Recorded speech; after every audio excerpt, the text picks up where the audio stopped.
इळमो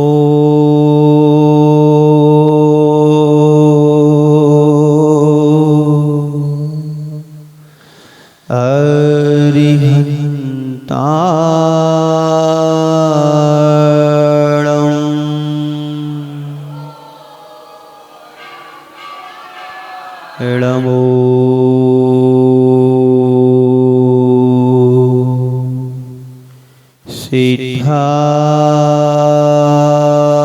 सिद्धाणम् इळमो वायरीयणम्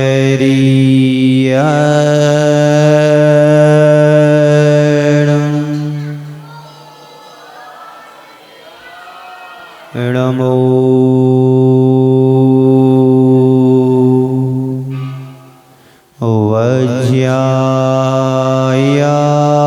वज्यायाणम् इळमो लोये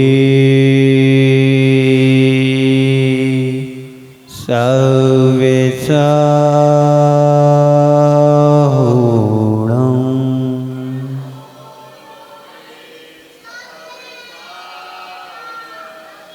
एसो पंचणमयारो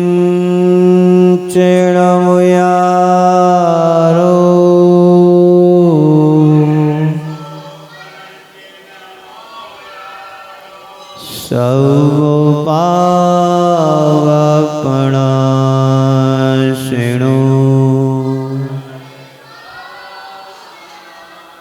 मंगलां चित्सवेशि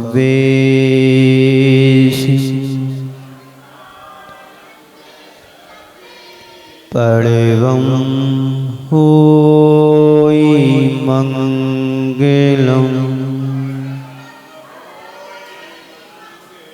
बोलिए पंच परमेष्टि भगवान की, भगवान महावीर स्वामी की, अहिंसा परमो धर्म की, परम पूज्य आचार्य गुरुवर श्री विद्यासागर जी महाराज की।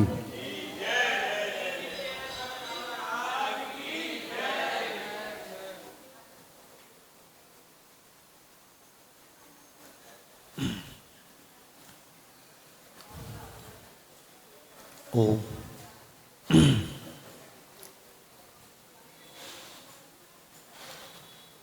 एक बार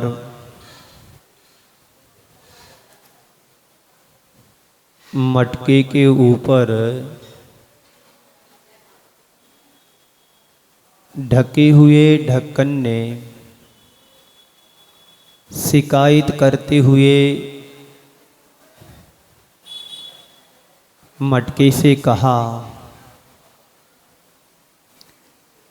कि तुम सबकी प्यास को बुझाते हो, पर मुझे प्यासा रखते हो।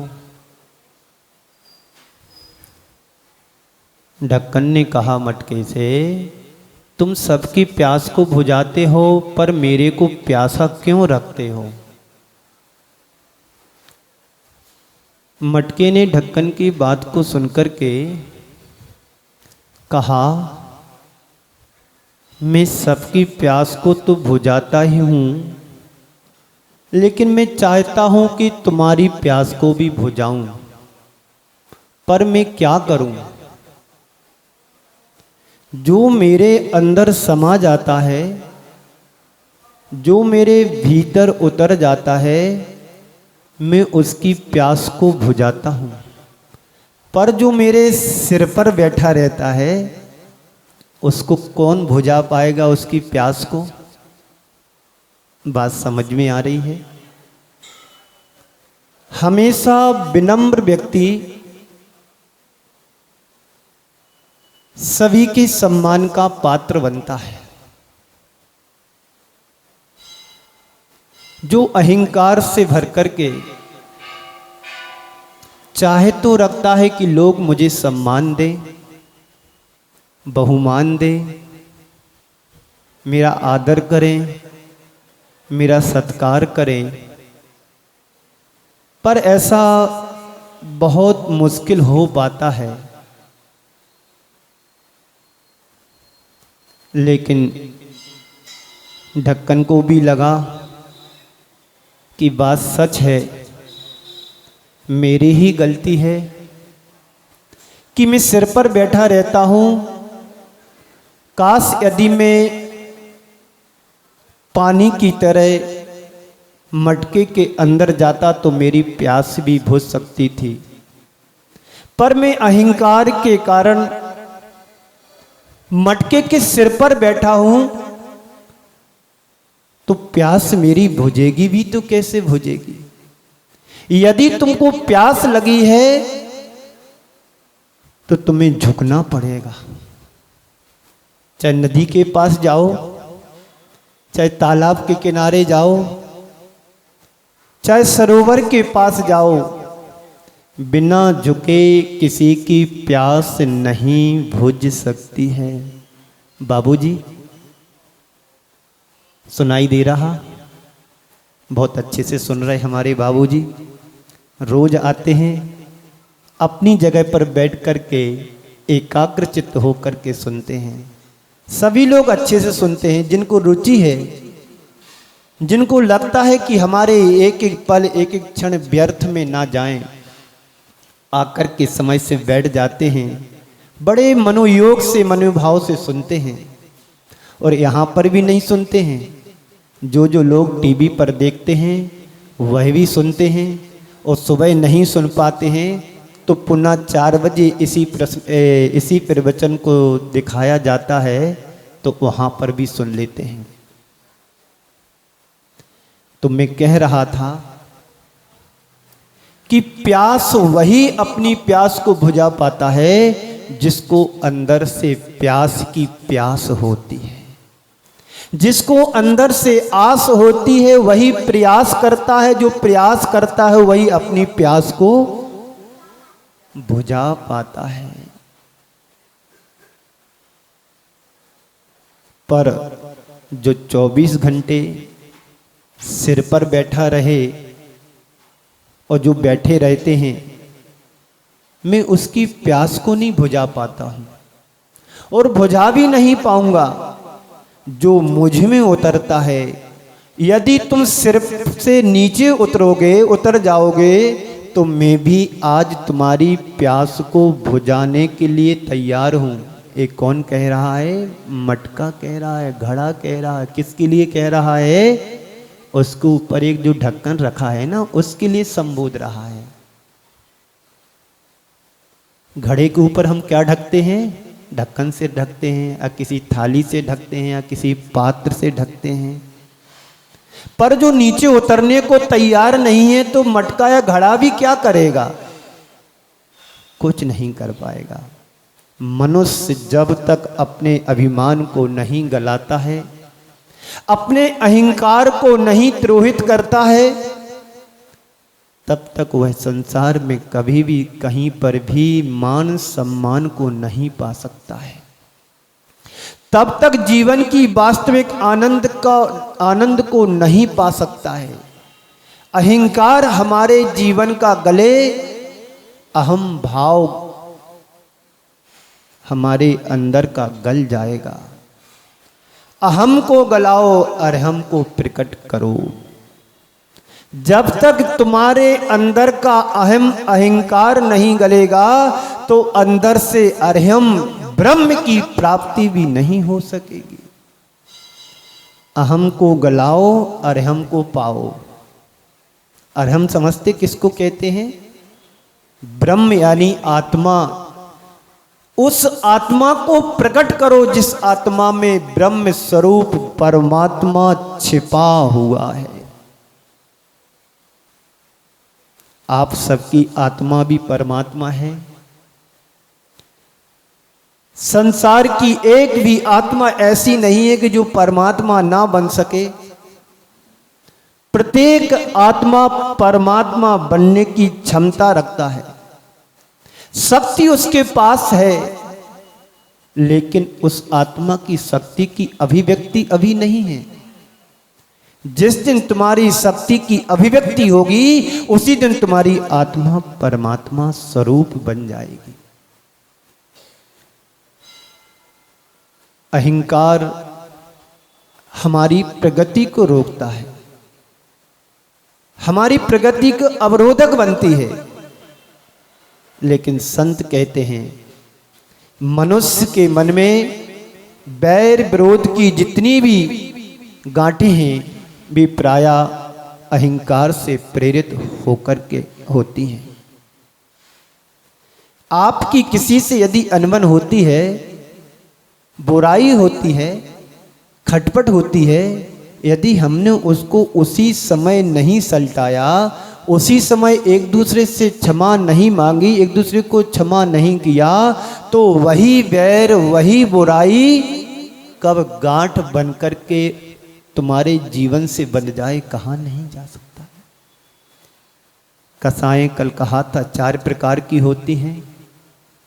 अनंतानुबंधी कसाय होती है, अप्रत्याख्यान कसाय होती है, प्रत्याख्यान होती है और अनंतानुबंधी कसाय होती है।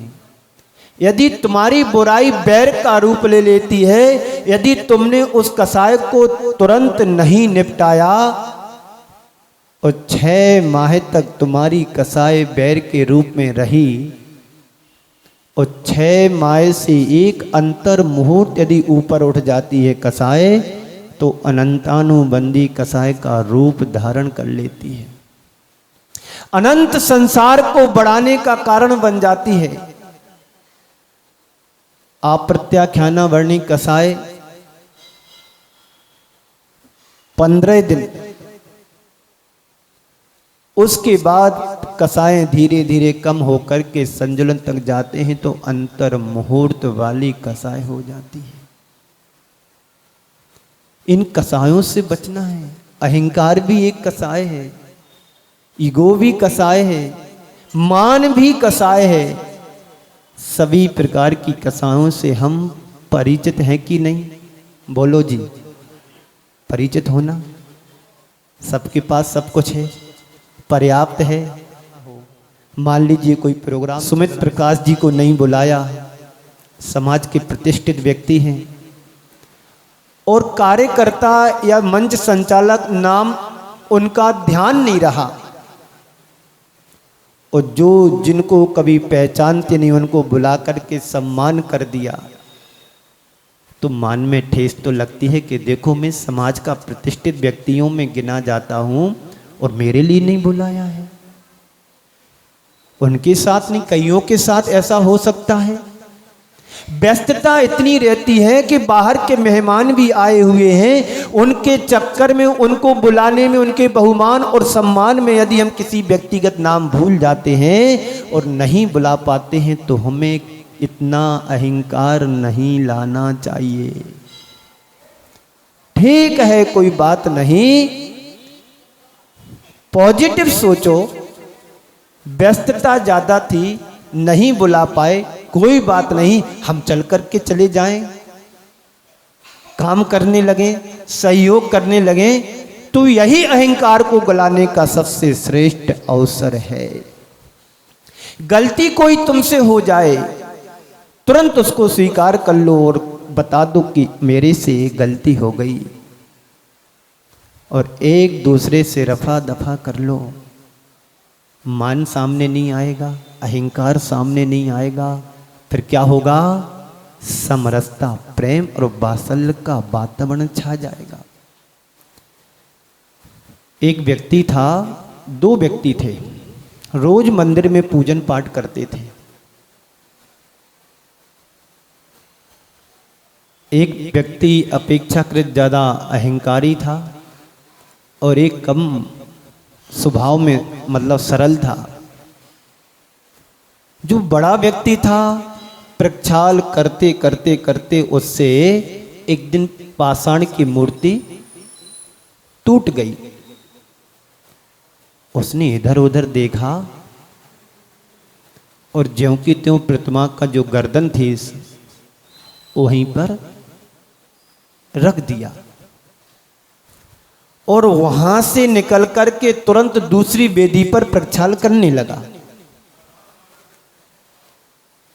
थोड़ी देर बाद दूसरे व्यक्ति आया कोई, उसने भी प्रक्षाल किया, और प्रक्षाल जैसे किया तो वो गर्दन नीचे गिर गई। बहुत उसको दुख हुआ, पश्चाताप हुआ, रोने लगा कि हाय मेरे से अनर्थ हो गया, मेरे से प्रतिमा टूट गई, अब मेरा क्या होगा। अपने आप में बहुत गिल्ट फील करने लगा कि मेरे से तो बहुत बड़ा पाप हो गया। और जो जिसके द्वारा पहले वो मूर्ति टूट चुकी थी वह व्यक्ति भी बाजू में था। जैसी मूर्ति गिरती हुई टूटी हुई देखी तो वो आकर के कहने लगा, ये तो तुमने बड़ा पाप कर लिया, तुम्हारे से मूर्ति टूट गई, अब तुम्हें इसका पश्चाताप और प्रायश्चित लेना पड़ेगा महाराज श्री के पास जाकर के। तरह तरह की बातें उस व्यक्ति से करने लगा। वो तो वैसे घबराया हुआ है, अपने आप को बहुत मतलब पापी समझ रहा है, मेरे से बहुत बड़ा पाप हो गया, अब क्या कैसे हो गया, घबरा रहा था। उसी बीच मंदिर का जो माली होता है वो आता है, बोलता है। इतने में बहुत सारी भीड़ भी इकट्ठी हो गई। जब कोई प्रतिमा टूटे तो सबसे बड़ा अनर्थ हो गया, बहुत बड़ा पाप हो गया। तो जो मंदिर का माली है ना, उसी समय वहां झाड़ू लगा रहा था। उसने देख लिया कि पहले वाले बाबू की मूर्ति टूट गई, गिर गई थी। तो बोलता है माली कि बाबूजी आपसे मूर्ति नहीं टूटी है, ये मूर्ति तो इन बाबूजी से टूटी है जो आपसे कह रहे हैं प्रायश्चित लेना चाहिए। प्रायश्चित तो इनको लेना चाहिए जिनसे मूर्ति टूटी थी। आप कैसे बात करते हो जी, मूर्ति मेरे से नहीं टूटी है, मूर्ति तो इन्हीं से टूटी है, देखो सामने सामने गिरी है। उसने कहा कि देखो सामने क्या लगा है, सामने क्या लगा है, कैमरा लगा है। उसकी फिल्म को निकाला गया, उसमें पाया कि मूर्ति इनसे नहीं, इनसे टूटी। अब ये सामने जब बात आई तो उसका चेहरा मुरझा गया, फीका पड़ गया। कोई गलती मेरे से होती है तो तुरंत उसको स्वीकार कर लो कि ये मेरे से बहुत बड़ी गलती हो गई है। तो गलती स्वीकारने से क्या होता है, एक दूसरे में सामंजस्य बैठा रहता है। पर हम लोगों के साथ बड़ी विडंबना है। अहंकारी व्यक्ति अपने सामने किसी को तुच्छ समझता है, और दूसरी बात उसकी ये होती है कि अहंकारी व्यक्ति अपनी गलती को कभी स्वीकार नहीं करता है। बड़ी से बड़ी गलती कर लेगा पर अपने आप को स्वीकार नहीं करता है। इसी बात को पूज्य गुरुदेव ने हाइगो के माध्यम से कहा है, गर्व गला लो, गर्व यानी अहंकार, गर्व गला लो, गले लगा लो। अहंकार गलेगा, आपके लिए छोटे से छोटा व्यक्ति भी तुम्हारे लिए महान दिखाई देगा, छोटे से छोटा व्यक्ति भी तुम्हारे लिए सम्मान का पात्र दिखाई देगा। बस हमें अपने गर्व यानी अहंकार को गलाने की जरूरत है। तो कह रहे हैं कि गर्व गला लो, गले लगा लो, जो है अहिंसा प्रेमी, अहिंसा का प्रेमी,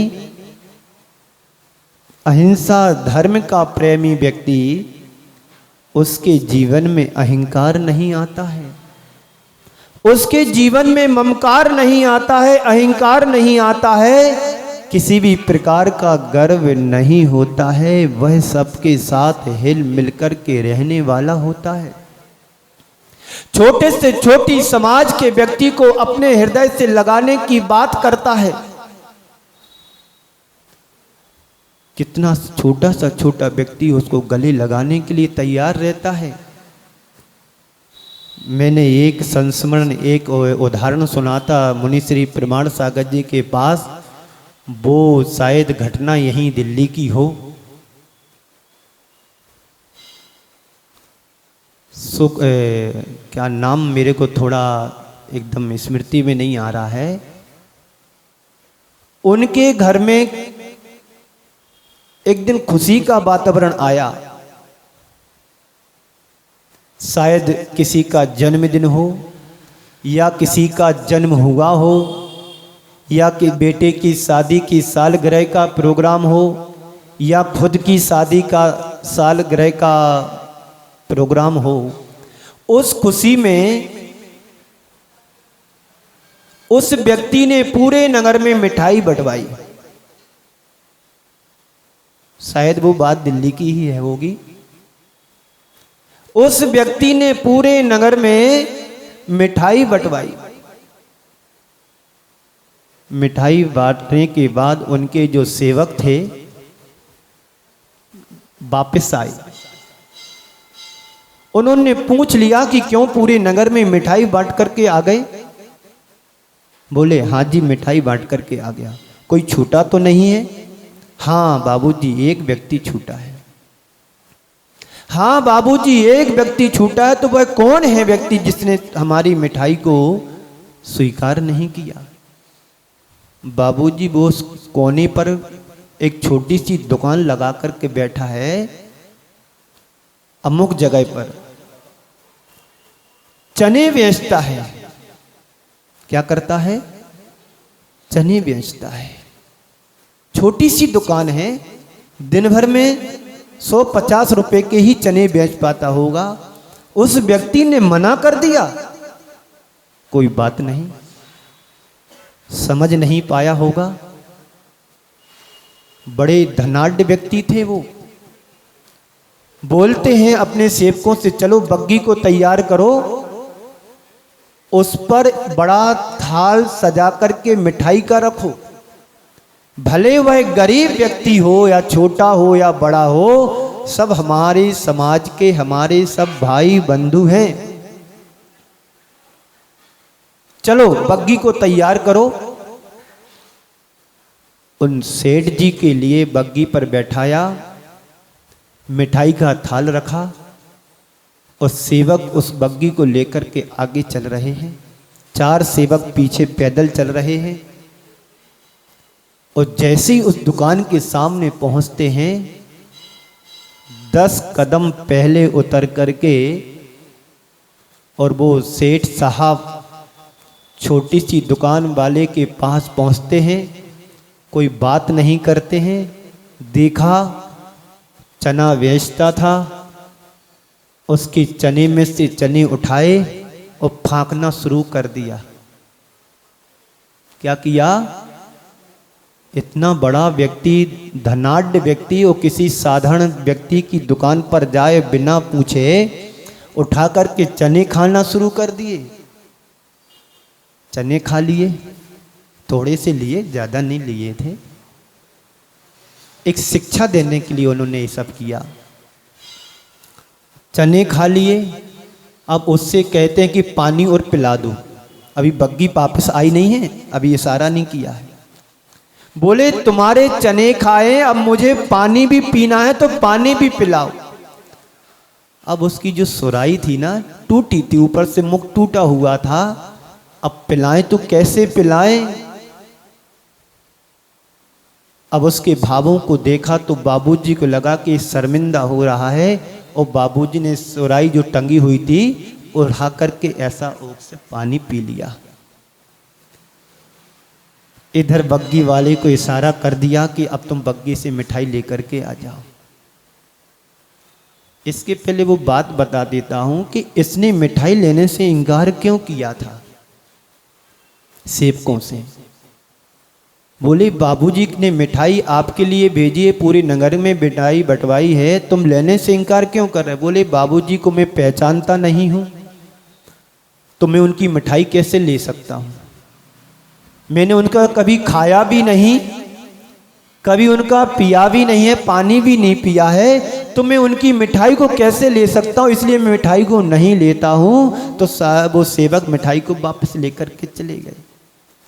अब बाबूजी आए, उनके चने भी खाए, पानी भी पिया और अपने सेवकों से कहा कि इसको मिठाई का थाल दो।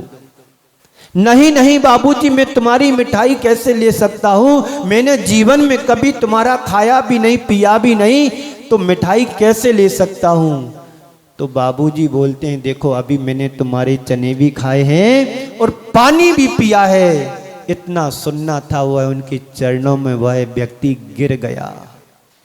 जैसे ही चरणों में गिरा वह उस बाबूजी ने गिरते हुए उस व्यक्ति को थाम लिया और अपने गले से लगा लिया।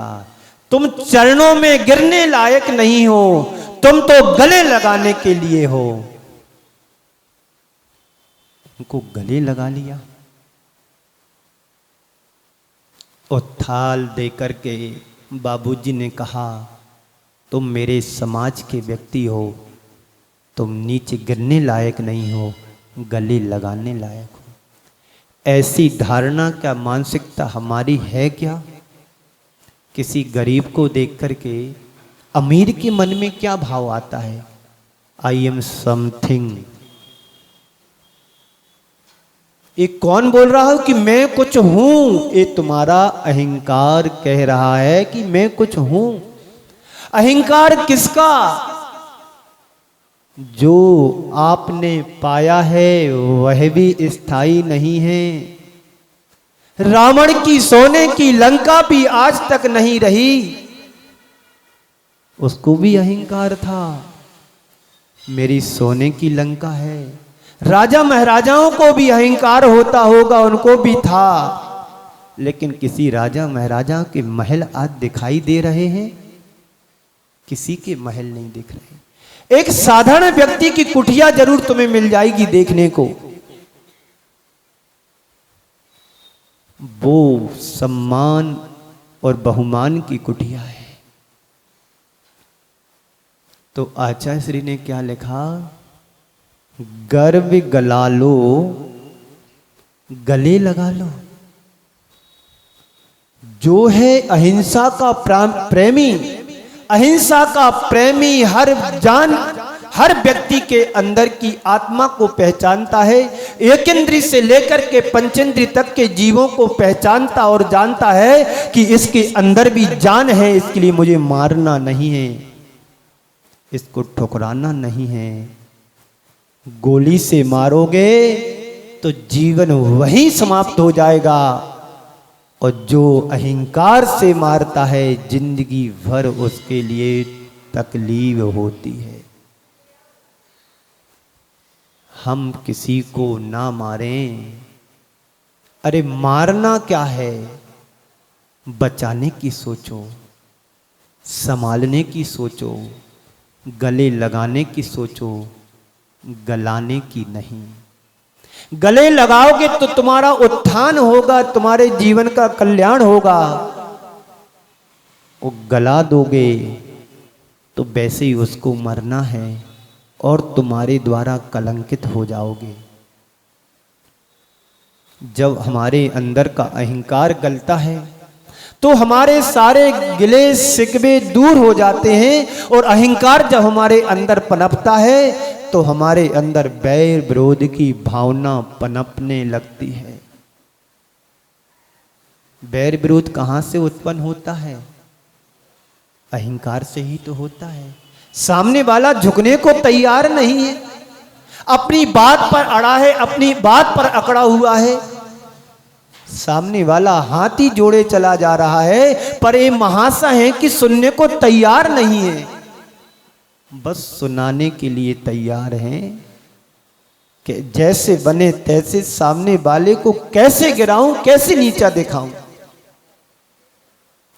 व्यक्ति नहीं बोलता है, व्यक्ति के अंदर का पैसा बोलता है। व्यक्ति नहीं बोलता है, व्यक्ति ने ड्रेस पहन करके रखी है वह बोलती है। व्यक्ति नहीं बोलता है, व्यक्ति का अहंकार बोलता है। आई एम समथिंग, मैं कुछ हूं। यही मैं उसको खा जाता है, और यही अहंकार उसको जीवन को बर्बाद कर देता है। एक दूसरे को गले लगाने में फिर भी कठिनाई नहीं हो सकती है यदि व्यक्ति के भीतर का अहंकार गल जाता है तो। जब तक अभिमान हावी रहता है तब तक मन में एक संकोच होता है, ऐसा कैसे कर लूं, मैं कैसे झुक जाऊं, मैं कैसे सामने वाले से आगे आकर के बोलूं। जब आपस में किसी का अनबन हो जाता है, लड़ाई हो जाती है, तो एक दूसरे से बात करने में कतराते हैं। मैं कैसे उससे जाकर के बोलूं कि मेरे मुझे क्षमा करो, मैं क्षमा करता हूं। सामने वाला भी सोच रहा है कि मैं कैसे सामने वाले के पास जाकर के उससे बोलूं कि मेरे से गलती हो गई है। लेकिन संत कहते हैं जो अंदर से दयालु होता है, कृपालु होता है, सम्यक दर्शन जिसके अंदर होता है, वह छोटे से छोटे व्यक्ति के सामने जाकर के बड़ी विनम्रता से कहता है कि भाई साहब, मेरे से यदि गलती हुई तो मुझे क्षमा करें, पर मेरा ऐसा अभिप्राय नहीं था। ये विनम्रता, एक गुण हमारे अंदर आना चाहिए। लेकिन अहंकार के सामने ये विनम्रता आ सकती है क्या? नहीं आ सकती है। इसी को गलाना है। और जिस दिन तुम्हारे अंदर का ये अहंकार, ये गर्व तुम्हारा छट गया बादलों की तरह, तो उस दिन समझना कि हम निर्मल बादलों की तरह हो गए, आसमान की तरह हो गए। जब स्वच्छ आसमान दिखाई देता है तो कैसा दिखता है? एकदम नीला दिखता है, कहीं दाग धब्बा नहीं दिखता है। बात समझ में आ रही है जी? सुन रहे हो जी? मैं इसलिए बीच बीच में पूछ लेता हूं, कहीं आपको अच्छा लगते लगते कहीं झपकी तो ना लग गई। सुन रहे हो बाबूजी? हाँ, बहुत अच्छे से बाबूजी सुनते हैं, क्योंकि अब इनके लिए सुनने के अलावा कोई दूसरा उपचार नहीं रहा। सुनना ही पड़ेगा, घर की सुनना पड़ेगा, बेटे बहू की सुनना पड़ेगी, पत्नी होगी तो पत्नी की भी सुनना पड़ेगी, व्यापारी होंगे तो व्यापारी की सुनना होगी, वो मंदिर में आए तो 4 लोगों की और सुनना पड़ेगी। सुनना नहीं है, जीवन में उतारना है। सबके अनुभव को लेकर के चलना है। कोई 2 शब्द यदि कह करके चला जाए, स्वीकार कर लो, तुम्हारा कुछ नहीं बिगड़ेगा। बिगड़ेगा तो सामने वाले को जो सुना रहा है तुम्हें, उसका बिगड़ेगा। सुनाने वाला बड़ा नहीं होता है, सुनने वाला बड़ा होता है। जो स्वीकार करता है, जो अपने आप को स्वीकार करके चलता है कि ठीक है, कोई बात नहीं, कह दिया, चलो इसको टालो, आगे बढ़ो, कल मिलेंगे जब इसकी गुस्सा शांत हो जाएगी, फिर समझेंगे कि आपने कैसे क्यों बोला।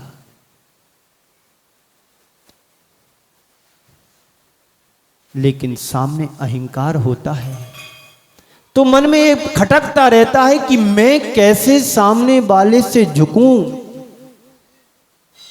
कहीं मैं छोटा ना बन जाऊं। व्यक्ति खोटा बनने को तैयार हो जाता, पर छोटा बनने को तैयार नहीं हो सकता अहंकारी व्यक्ति। फिर से बोलूं, अहंकारी व्यक्ति खोटा बनने को तैयार हो जाएगा, पर छोटा बनने को तैयार नहीं हो सकता है। इस तरह की मनोवृत्ति से जीने वाला व्यक्ति कभी अपना उत्थान नहीं कर सकता है, हमेशा पतन ही पतन होगा। अहंकारी व्यक्ति का कभी उत्थान नहीं हो सकता है, और अहंकारी व्यक्ति कभी जीवन में अच्छा नहीं कर सकता है। यदि जीवन का उत्थान करना है तो अहंकार का पतन करना होगा। सच्चे अर्थों में प्रेम पूर्ण संबंधों को बनाकर रखना ही अहिंसा की आराधना है। जहां पर हिंसा ना हो, हिंसा मारने काटने से ही नहीं होती है, वो तो हिंसा ही है। पर हम किसी को विचारों से भी आहत नहीं करना चाहिए। अपने वचनों से कभी भी किसी को हिंसात्मक तरीके से उनको ऐसे शब्दों का प्रयोग ना करे जिससे तुम्हारे दो शब्दों से उसके जीवन में आहत हो जाए, उसका मन घायल हो जाए। यही भी एक हिंसा का रूप है। लेकिन जो अहिंसा का प्रेमी होता है, जो अहिंसा धर्म का पालन करता है, वह व्यक्ति कभी वचनों में हिंसात्मक तरीके से वचनों का प्रयोग नहीं करता है। अहंकार के कारण मनुष्य अपने अंदर विकारों को उत्पन्न करता रहता है। विकारों को उत्पन्न करते करते अपने जीवन को इतना गिरा देता है कि वो फिर कभी जीवन में उठ नहीं पाता है। इसलिए हमें अपने जीवन में अहंकार नहीं करना चाहिए। अहंकार से बचने की कोशिश करें। अहंकारी व्यक्ति धीरे धीरे भी संभलता है, तो संभलने की कोशिश करना चाहिए, क्योंकि अहंकार हमारी आत्मा का पतन कराता है। अहंकार हमारे जीवन को बर्बाद कराता है। और जो व्यक्ति धीरे धीरे परहेज करने लगता है, अपने स्वभाव में परिवर्तन लाता है, अपने स्वभाव को बदल लेता है, अपनी प्रवृत्ति और प्रकृति को बदल लेता है, वही व्यक्ति एक दिन अपनी आत्मा को परमात्मा बनाने में समर्थ हो जाता है। जितने भी महापुरुष हुए हैं, सबके इतिहास को यदि उठा करके देखो तो सबका इतिहास काला मिलेगा। कोई साफ स्वच्छ नहीं है। उस काले इतिहास को अब मुझे सफेद करना है। कैसे करोगे? तो जो हमारे जन्म जन्मांतरों से कर्म आत्मा से चिपके हुए हैं, जो कसाय हमारी आत्मा से लगी हुई कसायों को हमें दूर करना पड़ेगा। उस विकारी भावों को हमें दूर करना पड़ेगा।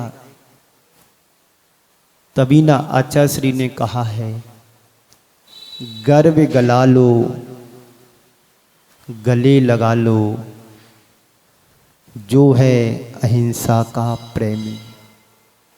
अहिंसा का प्रेमी ही, सत्य का आचरण करने वाला व्यक्ति ही, दया और धर्म का आचरण करने वाला व्यक्ति ही पर प्राणी को अपने गले लगा सकता है। सम्यक दृष्टि व्यक्ति दीन दुखियों को देख करके अपने गले लगाने का पुरुषार्थ करता है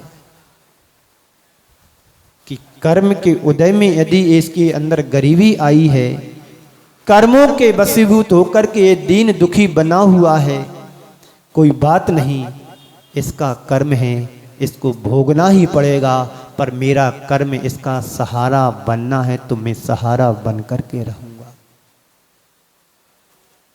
सम्यक दृष्टि पर पीड़ा को देख करके अपनी पीड़ा समझता है।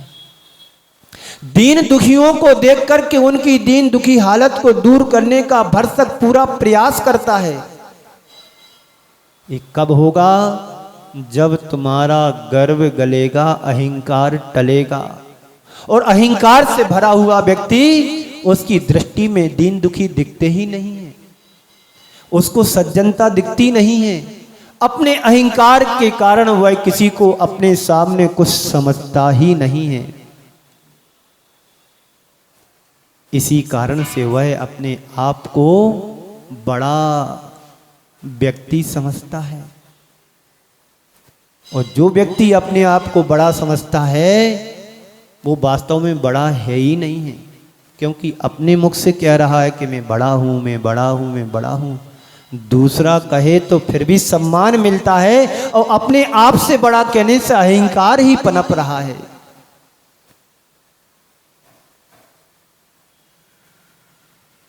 हम सब बड़े बने लेकिन छोटों को लेकर साथ चले। एक बार पानी दूध के पास गया। एक बार पानी दूध के पास गया और दूध से निवेदन करता है, कहता है कि आपका बाजार में बड़ा महत्व है, हर व्यक्ति तुमको चाहता है, और तेरे बिना तो सुबह की शुरुआत ही नहीं होती है। एक काम करो, आप मेरे को मिला लो तो तुम्हारे साथ मेरा भी मूल्य बढ़ जाएगा, मैं भी तुम्हारे जैसा होकर के तुम्हारे साथ बिकने लगूंगा। बार बार पानी के निवेदन करने से दूध ने एक बार कह ही दिया कि ठीक है, आ जाओ, मेरे में मिल जाओ। अब क्या था, पानी दूध में मिला हुआ पानी दूध बिकने लगा। दूध की तरह पानी की भी कीमत बढ़ गई। एक दिन दूध के लिए हलवाई ने कढ़ाई में रख दिया, दूध उबलने लगा, पानी उसका जलने लगा। जल करके धीरे धीरे पानी कम हो गया, भाप बनकर के उड़ गया। जैसे ही दूध उबल रहा था, दूध ने देखा कि मेरा मित्र चला गया है, दूध उफन रहा है, अब जिसको मैंने शरण दी थी वही मेरे से दूर चला गया है। ठीक है, दूध उफनने लगा है। हलवाई ने देखा कि दूध बाहर बहने को हो रहा है। उसने एक चुल्लू भर पानी लिया, उस पर छिड़क दिया। क्या हुआ, शांत हो गया। उसका मित्र आ गया, जिसको दूध ने शरण दी थी, वह वापस आ गया, दूध शांत हो गया। क्या ऐसा हम नहीं कर सकते हैं अपने जीवन में? यदि कोई मेरे से कमजोर दिखता है, कोई मेरे से गरीब दिखता है, कोई मेरे से असहाय दिखता है, और यदि हम अपने अहंकार में भागते रहें, उबलते रहें, तो गरीबों का क्या होगा, असहाय लोगों का क्या होगा? तो हमारा धर्म यही कहता है, हम अपने में उनको मिला लें। दूध और पानी की तरह हम गरीबों को अमीर में मिला लें।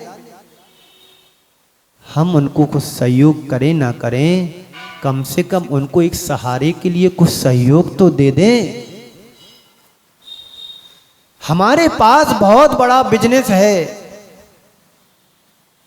थोड़ा सा उनको सहयोग करके, अपने सहारे लगा करके उनको भी अपने पैर पे खड़ा कर सकते हैं। लेकिन हमारे अंदर का अहंकार गलेगा तभी तुम दूसरों को गले लगा सकते हो, और जिसके हृदय में अहिंसा पलती हो वही दूसरे को गले लगा सकता है। एक बार की बात है,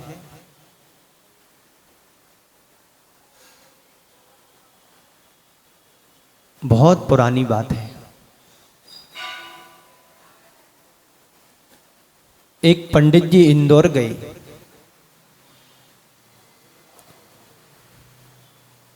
उन पंडित जी के लिए माचिस की जरूरत पड़ी। किसकी जरूरत पड़ी? माचिस का काम क्या है? आग लगाना। क्या काम है माचिस का? आग लगाना। उन पंडित जी के लिए भोजन बनाना था, तो माचिस की जरूरत पड़ी। ये सत्य घटना है, इंदौर नगर की बात है। यहां से लेकर के 2-3 किलोमीटर चलेगा, किसी दुकान पर माचिस नहीं मिली। पूछते पूछते एक व्यक्ति ने बताया कि देखो सामने वो छोटी सी दुकान दिख रही है, वहां पर माचिस मिलेगी। पर ठीक है वहाँ तो मिल जाएगी। ये बताओ कि इतनी सारी सैकड़ों दुकानें हमने देखी, पर किसी के पास माचिस क्यों नहीं मिली? बात तो ये समझने की है। सभी प्रकार की दुकानें मिली, किराने की दुकान पर, पान की दुकान पर माचिस तो मिलती मिलती है, और बिना माचिस से आग भी कहीं नहीं लगती है। आग लगाना है तो माचिस भी ढूंढना पड़ेगी। तो एक दुकान वाली ने बताया कि यहां पर एक सिंधी भाई है, आफत के मारे उसका सारा बिजनेस डाउन में चला गया, खाने तक को उसको पैसे नहीं रहे, पूरा व्यापार तहस नहस हो गया। ऐसा कर्म का उदय आया। तो हम सभी लोगों ने एक मीटिंग की, इस व्यक्ति को कैसे बड़ा करना है। बात समझ में आ रही ना? इस व्यक्ति को कैसे उठाना है। तो हम 100 दुकानदारों ने मीटिंग करके कि हम लोग माचिस नहीं बेचेंगे, हम लोग माचिस नहीं बेचेंगे। और उस व्यक्ति को माचिस का व्यापार करा दिया, थोड़ा सा योगदान दे करके वह व्यक्ति अपने पैर पर खड़ा हो गया, उसका व्यापार चलने लगा। क्या ऐसे रचनात्मक काम, क्या यदि हमारे समाज में कोई ऐसा दीन दुखी मिलता है, छोटा गरीब परिवार मिलता है जिसका कोई व्यवसाय ना हो और परेशान हो रहा हो, हम एक चीज नहीं बेचेंगे? 100 दुकानें हैं, 1000 दुकानें हैं, गमछा का काम करते, गमछा नहीं बेचेंगे? टोपी नहीं बेचेंगे? चड्डी बनियान नहीं बेचेंगे? उसको खुला दिया। छोटे से स्तर से उसको यदि एक काम दिलाते हैं, कराते हैं, तो हम उसको बड़ा बना सकते हैं, अपने बराबर कर सकते हैं। ये कब होगा? जब हमारा गर्व गलेगा, अहिंसा प्रकट होगी, तो सामने वाले को गले लगा पाएंगे। सरल व्यक्ति की पहचान ही होती है कि सामने वाले को गले कैसे लगाना है। अहंकारी व्यक्ति कभी किसी को गला नहीं लगा सकता है, गिला तो सकता है, गिरा सकता है, गीला कर सकता है, पर उसको सम्मान और बहुमान नहीं दे सकता है।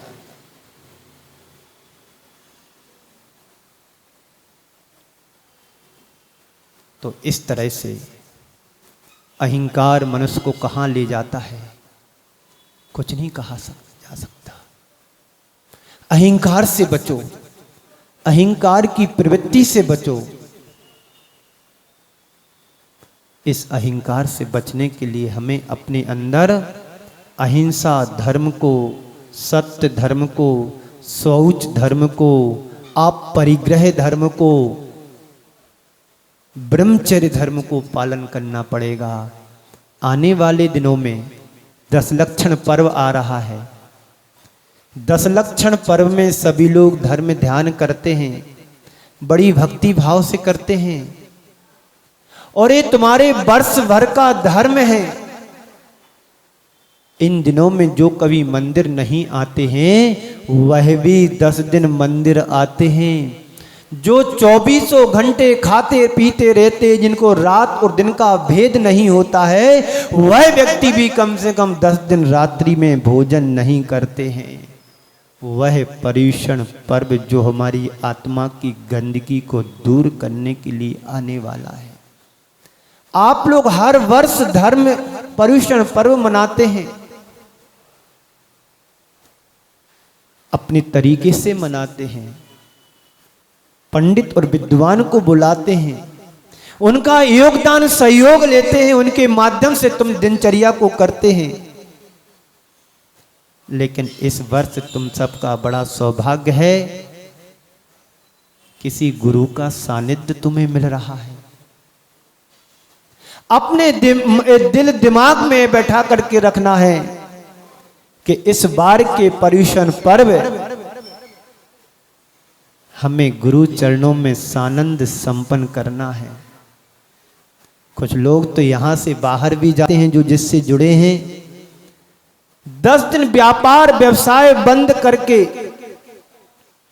10 दिन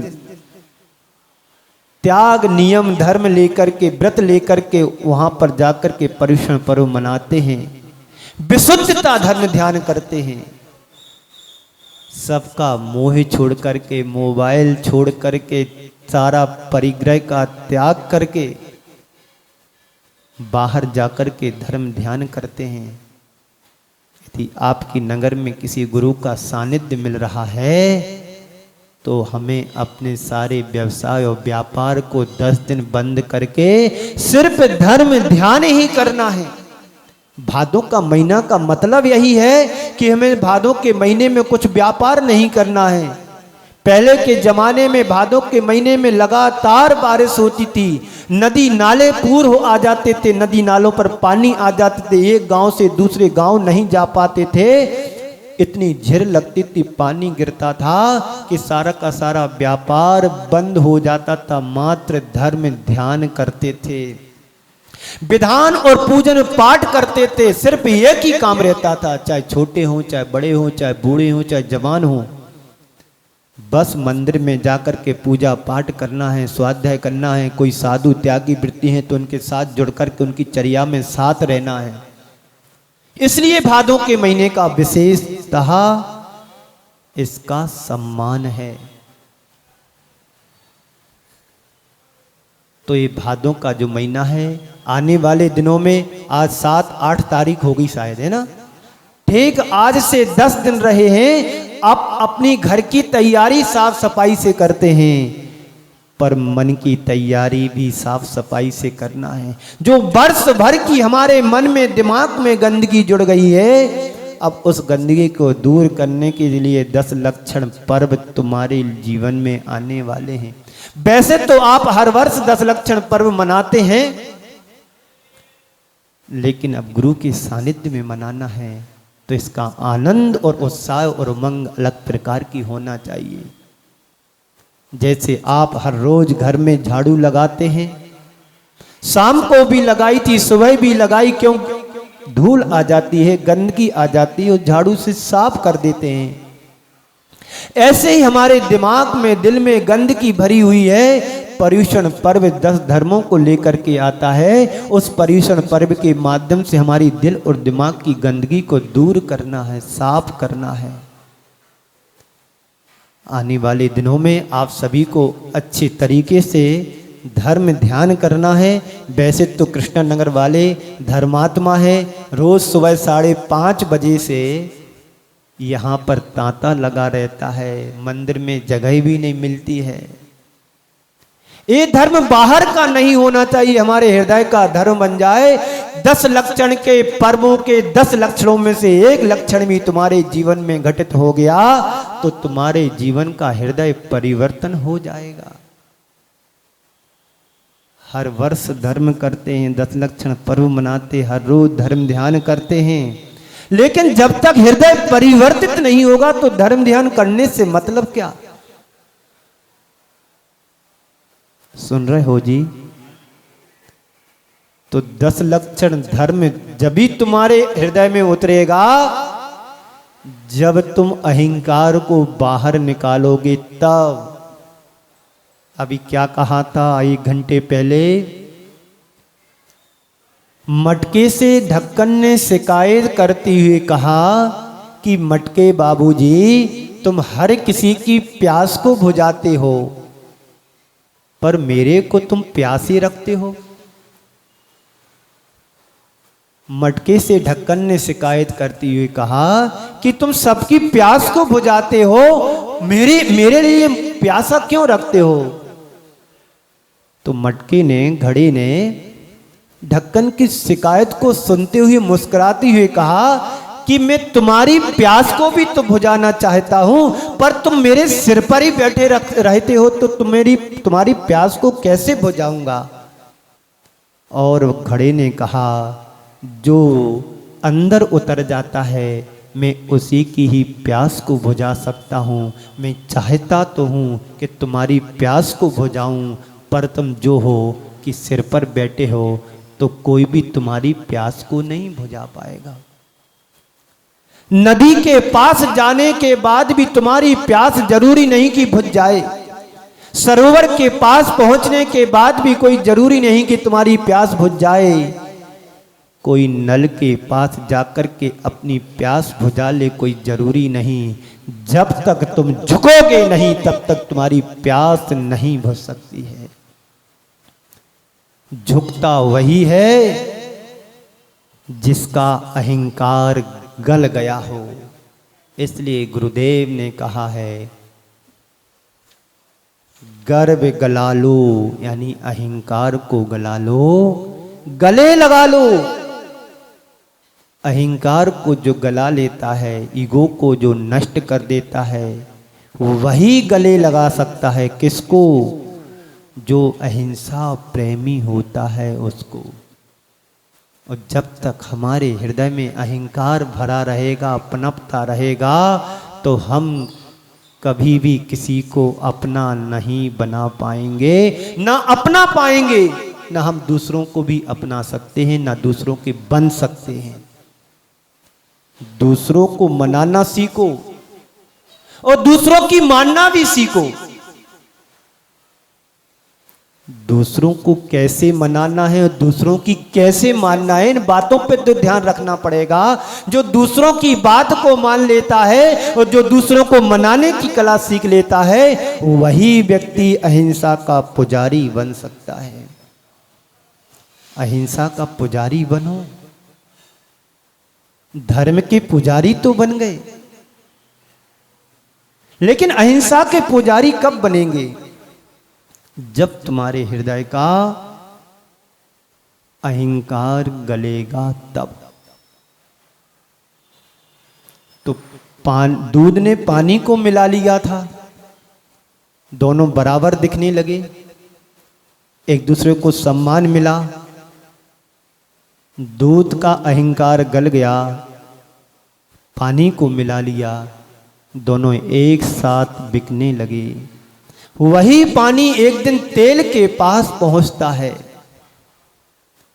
तेल से भी कहता है कि भाई तुम्हारी बाजार में कीमत अभी बहुत है, दीपावली आने वाली है, रक्षाबंधन चला गया, तेल के बिना कुछ होता नहीं है। कढ़ाई में डालो तो तभी पूड़ी तलेगी जब तेल घी उसमें होगा तब।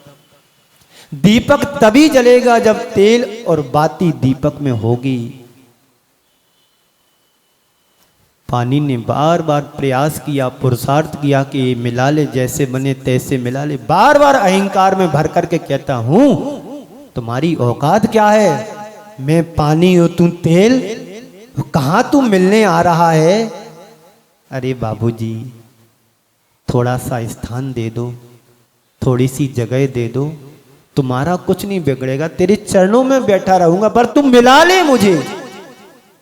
बार बार विनम्रता के साथ पानी तेल से पेश आ रहा है, पर तेल है कि अहंकार की भाषा भाषा बोलता चला जा रहा है। तुम्हारी क्या औकात है? मैं तेल हूं तेल, और तुम कहां पानी ठहरे हो? पानी में कभी पुड़ी नहीं निकलती है, तेल से ही सब कुछ होता है। होता तो है, लेकिन तालमेल बैठा लो जरा तो और अच्छा हो जाएगा। सूखे आटे की पुड़ी बना के देख लो, आटा भी जलेगा और तेल भी जल जाएगा। तालमेल बैठाना है, आपस परस्पर में संवाद सही होना चाहिए, संबंधों में खटास नहीं होना चाहिए। बार बार पानी के कहने से थोड़ा तेल पसीजा। सुन रहे हो ना बाबूजी? बस 2-3 मिनट बचे हैं, ज्यादा नहीं बचे घड़ी से।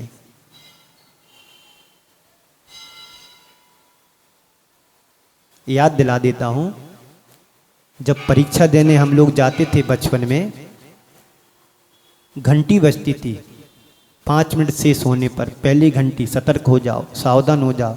इंपॉर्टेंट क्वेश्चन कोई छूट तो नहीं जा रहा है। दूसरी घंटी बिल्कुल तैयार रेडी, देख लो पन्ना पलट लो कहाँ कुछ छूट तो नहीं गया। और जब तीसरी घंटी बजती थी तो पेपर लिखते हुए भी हाथ से छुड़ा लेते थे टीचर लोग, है ना। तो सुन रहे हो ना, इसलिए बार बार घंटी बजाता रहता हूँ ताकि आप अलर्ट रहें कि घंटी बजने वाली है। बस 2 मिनट नहीं 1.5 मिनट बचा है। तो बार बार पानी के निवेदन करने पर तेल ने उसको शरण दे दी। पानी में तेल में पानी मिल गया। अब क्या था, दीपावली का समय था। एक व्यक्ति आया, तेल को ले जा करके घर ले गया और दीपक में डाला। दीपक में तेल डलता है, तेल जलता है, पानी नीचे बैठ जाता है। अहंकार हमेशा अहंकारी व्यक्ति हमेशा तिरस्कार को पाता है, जलता है, कुड़न होती है, ईर्षा होती है। पानी तो मिला, पानी चरणों में रहा, कुछ नहीं बिगड़ा, तेल जला और जल करके खाक हो गया। यदि हम अपने जीवन को कुछ ऊंचा उठाना चाहते हैं तो दूध और पानी की तरह बनो, तेल और पानी की तरह नहीं। इसलिए गुरुदेव ने कहा है, गर्व गला लो, गले लगा लो, जो है अहिंसा प्रेमी। इसी मंगल पुनीत भावना के साथ मैं आप सभी को यहीं पर विराम देता हूँ। बोलिए परम पूज्य आचार्य गुरुवर श्री विद्यासागर जी महाराज की जय।